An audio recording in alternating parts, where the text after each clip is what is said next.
Hello everybody, K-Whip here, and welcome to another episode of This Week in Trials. This week, Bungie has given us no radar, no revives yet again, and it is on another very small map. This week, we are playing on Anomaly, and I've long thought that Anomaly is the best shotgun map in the game, and the easiest to shotgun on, and now that they've added no radar to it, it's just going to be that much easier. So you are going to be seeing so many shotguns, and I'd say probably 95% of the people you're going to be going up against are going to be using shotguns.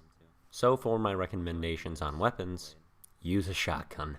Normally I have plenty of recommendations. I feel like you don't have to be using a shotgun, but on this map you are putting yourself at a very big disadvantage if you are not using a shotgun.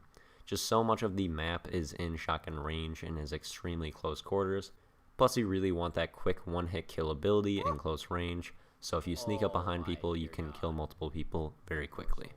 And in most scenarios, you're going to want to have your shotgun out in front of you because you never know when someone's going to be right around a corner.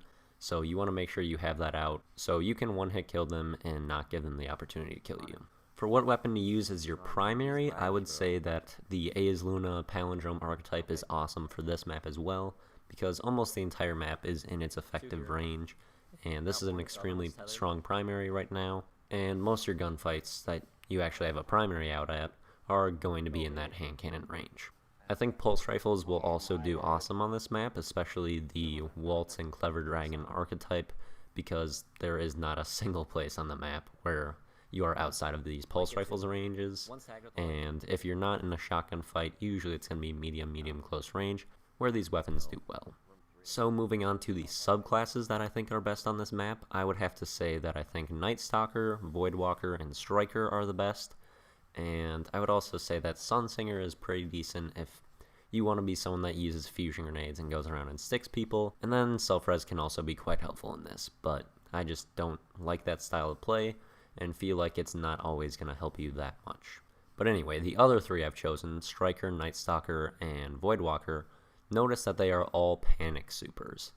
And Panic Supers are definitely the way to go for no radar, no revives, and also just kind of this map, because with roaming supers, they really have to be quite premeditated because you really have to know where people are before you pop your super so you can actually kill them because you have no radar to locate your enemies. And then panic supers just give you such an advantage because you can just let them fly the second you see someone, pick up an easy kill or two, and they're also pretty good at just saving your life. If you're panicking and there's someone about to kill you, you can drop your super, get the kill, and save yourself. And also, of course, if people are running roaming supers on you, you can easily shut them down with your super. Advantages that classes give individually, Night Stalker is great because you can use Keen Scout and you'd be able to track someone after seeing them or damaging them. And also Shade Step is just going to allow you to survive in a lot of situations that you normally wouldn't.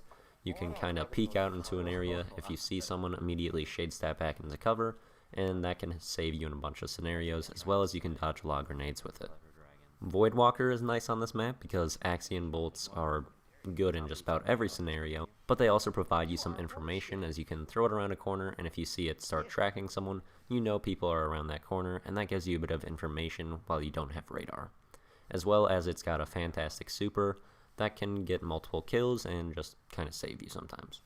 And then Striker is another great option as they've got a fantastic super, especially for this map, because it's very easy to get in close quarters with people, and you can get quite a few kills with your smash, or just if you're about to die, let it fly, and usually get some kills with it. And then of course they've got lightning grenades, which are good on just about every map, and of course they have the infamous Juggernaut. And if you're shotgunning, which you definitely should be, Juggernaut is always going to be a great pairing. You're going to be able to tank a lot of bullets, and it's going to be quite easy to break people's lines of defense, get into their face, and shotgun them. Now, I gave some no radar, no revive tips in my last This Week in Trials video, but just to quickly go over a couple, make sure you communicate. That's extremely important, especially after you die, because the person that killed you is going to be a red outline, so you can call out to your teammates exactly where he is from the grave.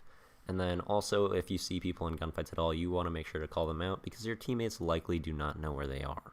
Another hugely important thing is to take advantage of audio. You're going to be able to hear people whenever they double jump, shade step, shoulder charge, blink, and you want to make sure to listen to these things so you can get an idea of where people are, and be able to take them out.